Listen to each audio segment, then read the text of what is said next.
شاعر کا تعارف. ہمارے ساتھ ضمیر طالب صاحب موجود ہیں. یہ ان کی ذمہ داری ہے کہ یہ سیگمنٹ یہ کیا کریں گے، اور اس کے لیے آپ ہمیں اپنا تعارف نامہ بھیجتے رہیں، اپنی کتاب بھیجتے رہیں، اور ہم اس پر تجزیہ کرتے رہیں گے، آپ تک پہنچاتے رہیں گے. اس میں ہم دیکھتے یہ ہیں کہ جو بھی شاعر ہم تک اپنا کلام یا کتاب پہنچائیں گے تو اس میں جو نمونہ کلام ہے وہ آپ کا لیا جائے گا. اس نمونہ کلام کو پرکھا جائے گا، اس کو دیکھا جائے گا. جو شاعری کے اسلوب ہیں اگر وہ منظوم ہے تو وہ بھی، اگر آزاد ہے تو وہ بھی. جو شاعری کی جو اسلوب ہے اس پہ اس کو پرکھا جائے گا، اور پرکھنے کے بعد جو اس کی ٹیکنیکلٹیز ہیں اس کو سامنے وہ رکھتے ہوئے یہ دیکھیں گے کہ یہ کلام اس پر پورا اترتا ہے، اور جو شاعری کے لیے جو لوازمات ہیں وہ اس میں شامل ہیں. تخیل ہے، وزن ہے، بحر ہے، ردیف قافیہ ہے، اور بہت ساری چیزیں سامنے رکھتے ہوئے پھر ہم اس کا جائزہ لے کر تبصرہ کیا کریں گے، اور آپ تک یہ بتلائیں گے کہ یہ شاعر جو ہے وہ کس پائے کا شاعر ہے، کتنا اچھا شاعر ہے، اس کے کلام میں کیا کچھ موجود ہے. کیوں ضمیر صاحب، میں نے یہ صحیح جی بالکل کہا ہے؟ آپ نے ٹھیک کہا ہے. بلکہ ہم یہ کوشش کریں گے، یہ تو آپ نے ابتدائی شرائط بیان کر دی نا کہ ہم جس بھی شاعر کا پروگرام جو تعارف پیش کریں گے اس کے لیے یہ ضروری ہے کہ وہ بیر میں ہو، ردم میں ہو، وزن میں ہو. تو ورنہ ہم ان سے معذرت کریں گے اور ان کو بتائیں گے کہ جناب اس میں وہ نہیں کر سکتے. تو ہم اس کے ساتھ ساتھ اس شاعر کے بارے میں جو دوسرے مشاہیر ہیں، جو دوسرے شعراء ہیں، ان کی جو رائے ہے وہ بھی اس میں شامل کریں گے کہ وہ اچھا. اس کو کیا سمجھتے ہیں، ان کی نظر میں شاعر کا اس کے کام کا کیا مقام ہے.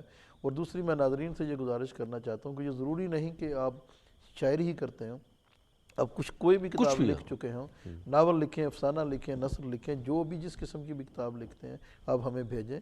تو وہ اگر ہمارے پروگرام کے معیار پہ پوری اترتی ہوگی تو ہم اس کا ضرور یہاں تعارف پیش کریں گے آپ کے نام کے حوالے سے. آپ کے ساتھ آپ کے کام کو ہم نہ صرف اس کا اعتراف کریں گے بلکہ دوسرے لوگوں تک بھی پہنچائیں گے. بہت بہت شکریہ تو جی. ہمارے کے آج ہمارے ساتھ جس کا تعارف آپ پیش کر رہے ہیں، ذرا ان کا نام بتلائیں. اور پھر یہ ہمارے جو آج کے شاعر ہیں یہ فیصل ہاشمی ہے.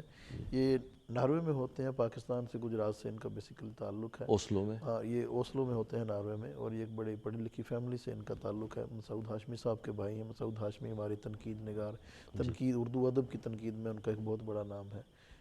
باجی مسرت کے یہ چھوٹے بھائی ہیں. باجی مسرت جو ہے ہمارے یورپ کی جو ہے جو ابتدائی کالم نگار ہیں، جرنلسٹ ہیں، ان میں ان کا نام آتا ہے. ناروے سے بالخصوص وہ جنگ کے لیے لکھتی رہی ہیں. اچھا. تو یہ ان کے چھوٹے بھائی ہیں، اور یہ ان کی دوسری کتاب ہے. ابھی یہ جو ان کی کتاب ہے ماخوذ اس کا نام ہے، اگر یہ وہ دکھا سکے اس جی کو. نظر آ رہی ہے یہ آ بالکل. رہی ہے.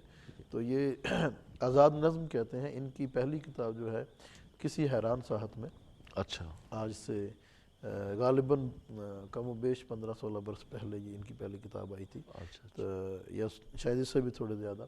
تو اس کے بعد یہ دوسری کتاب آئی ہے. تو جیسا کہ ہم دیکھ رہے ہیں کہ یہ ایک ہی شاعر کی دو کتابوں کے درمیان کئی برس کا فاصلہ ہے. تو یہ ضروری نہیں ہے کہ آپ ہر سال ایک نئی کتاب دیتے چلے جائیں. تو کام کا اگر معیار ہے تو ایک یا دو کتابیں بھی آپ اس رفتار سے دیتے چلے جائیں. تو فیصل ہاشمی جو ہے وہ میری نظر میں تو بہت اچھے شاعر ہیں. اور ان کی نظم کا جو ہے جو انہوں نے جو میتھڈ اس میں استعمال کیا ہے، ایبسٹریکٹ پوئم کہتے ہیں زیادہ تر وہ، اور وہ میٹا فزکس کی جو میتھڈ جو اس کو استعمال کرتے ہیں. اس قسم کی جو ایبسٹریکٹ اور میٹا فزکس جو نظمیں ہوتی ہیں ان کو سمجھنے کے لیے تھوڑی سی جو ہے جو نئے سامعین ہوتے ہیں، جو نئے پڑھنے والے ہوتے ہیں، ان کو تھوڑی سی دقت پیش آتی ہے. لیکن جب وہ اس میتھڈ کو، اس طریقہ کار کو سمجھ جاتے ہیں تو پھر اس میں اتنا ہی زیادہ وہ لطف لیتے ہیں، کیونکہ ان دونوں طریقوں سے نظم کہنے میں اس میں شاعری کی بھرپور گنجائش ہوتی ہے. آپ جتنی بھی زیادہ سے زیادہ جو پوئٹک ٹچ اس میں وہ ڈال سکتے ہیں. اور فیصل ہاشمی کا جو میں سمجھتا ہوں یہ کارنامہ وہ یہ ہے جو انہیں بھرپور شاعری کرتے ہوئے احتجاجی شاعری بھی اس کے اندر کی ہے. یہ ایک بہت بڑی بات ہے. ورنہ عام طور پر جو ہے وہ رائے یہ ہے کہ جو ریزسٹنس کی پوئٹری ہے اس میں پوئٹک ٹچ کم ہوتا چلا جاتا ہے، ڈائریکٹنس زیادہ آتی چلی جاتی ہے. اور فیصل ہاشمی نے ان ساری چیزوں کو بڑے توازن کے ساتھ رکھا ہے اور بڑی خوبصورتی سے یہ نظمیں پیش کی ہیں. اور ہمارے جو گندر پال صاحب ہیں ان کی جو رائے ہے ان کے بارے میں، جو انہوں نے کسی حیران ساحت میں جو پڑھ کر انہوں نے جس کے پر جو رائے دی تھی وہ یہ ہے کہ آپ کی نہایت اوریجنل شعری وارداتیں بظاہر مختصر ہونے کے باوجود زندگی کے بیچوں بیچ بڑی گنجان حیرتوں میں اتار لی جاتی ہیں، اور اس نشاط آفری مہم کو سر کرنے کے بعد آپ کا قاری اپنے آپ کو نو بنو محسوس کرنے لگتا ہے۔ آپ واقعی ہی بہت اچھے شاعر ہیں، یہ جوگندر پال صاحب کی رائے ہے۔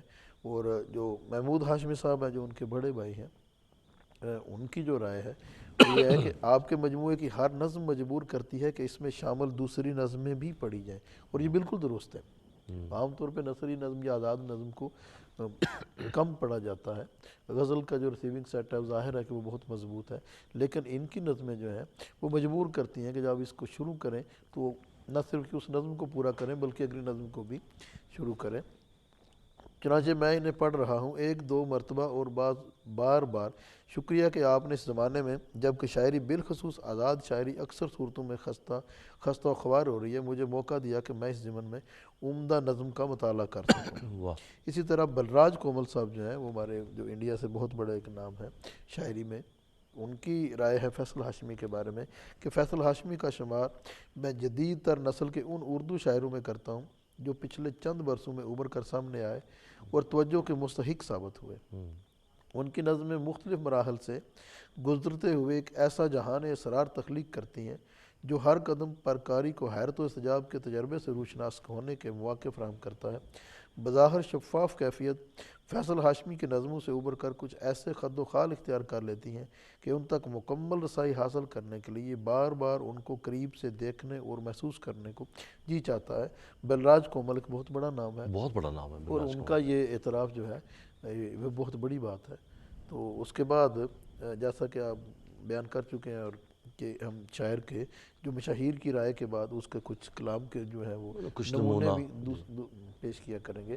تو ان کی اس کتاب میں فیصل ہاشمی کی اس کتاب ماخذ کی اچھا وہ پہلی نظم، نمونہ کلام پیش کرنے سے پہلے جس چیز کا میں نے ذکر کیا تھا اس سیگمنٹ کی تمہید میں، کہ ہم کلام چاہے وہ آزاد ہے، چاہے وہ منظوم ہے، غزل ہے، کچھ بھی ہے، اس کے جو اسلوب ہیں، کچھ ذرا یہ بتلائیے کہ آزاد نظم کے جو اسلوب ہیں ان کا جو کام ہے اس پر کتنا پورا اترتا ہے، اس میں جو لوازمات ہیں ان کی جو چیزوں کا خیال رکھا جاتا ہے، کیا انہوں نے اس کا خیال رکھا ہے؟ دیکھیے وہ تو آپ نے جیسے بیان کیا نا کہ وہ تو قارئین کو، سامعین کو، ناظرین کو ہم پہلے ہی بتا چکے ہیں کہ اگر وہ اس معیار پہ پورا نہیں اترے گا تو ہم ان سے معذرت کر لیں گے۔ ہمارے پروگرام کا معیار یہی ہوگا Right. کہ جو جس صنف کے لیے جو بھی کہا جا رہا ہے وہ اس صنف کے تمام تقاضوں کو پورا کرے گا، تو پھر جو تو وہ ایک ہمارا ایک بیسک سکروٹنی وہی ہے، ہاں وہ وہی ہے، اگر وہ اگر وہ پاس ہو گئی تب یہاں تب یہاں اس کو پیش کیا جا سکے گا۔ ٹھیک ہے،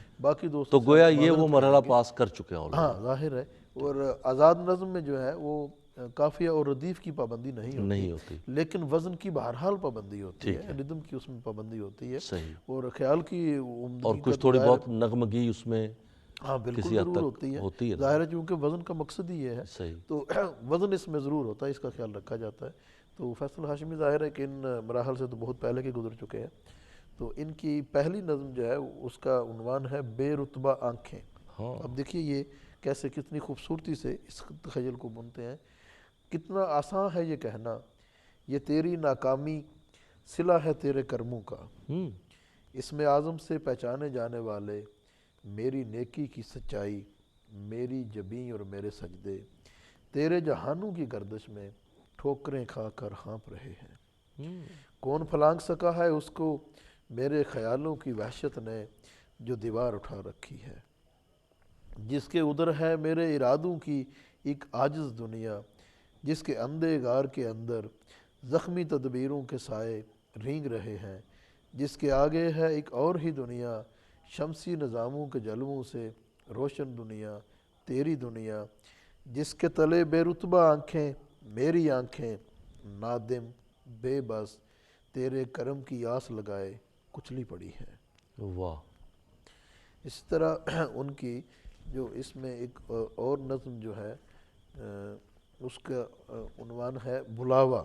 جی، پچھلی رات زمین نے جس دم اپنے غرور کی تاریکی میں چلتے چلتے اونگ میں ٹھوکر کھائی تھی، میں نے دیکھی سینہ کوبی کرتی بے سدھ روحیں، جن کے دہکے دکھ کا ماخذ اس ملبے کے اندر تھا جس میں ننھے منھے جسموں والے چاند ستارے موت کے گہرے کالے اور شفاف گپھا کے اندر دھڑ دھڑ گرتے آہنوں سنگ سے لڑتے لڑتے ہار چکے تھے۔ ڈھلتے اندھیروں کے جھمگھٹ میں ٹوٹتی سانسوں کے تیور پر روندے ہوئے جنموں کا بلاوا گونج رہا تھا۔